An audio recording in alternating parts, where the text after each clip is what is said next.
Ano kaya problema ni kuya? Kawa naman yung babae. Oh. Hawak-hawak niya. Sila lang dalawang pasahero. Ano kaya problema niya? Kawa naman yung babae. Pero pag kita bilis ko yan ng takbo. Or may dahilan si kuya kaya ang bilis ng takbo ng sasakyan niya. Baka mamaya hatid niya sa police station.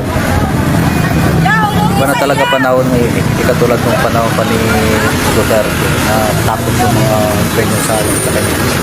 Ngayon wala na. Pariwara na yung mga tao paano? Puro na nagahigop ulit. Nakita ko siyang Marcos. Ulas na!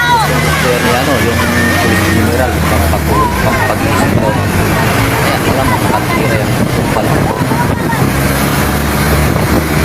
Ya, pag-start ya!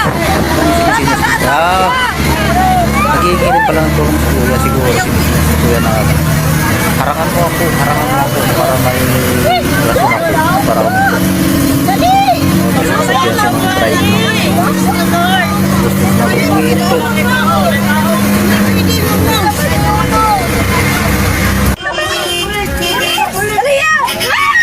Ang hostage sa sakyan ayun tumakbo si kuya. Pag yung pinasok ayun nagkarambola na.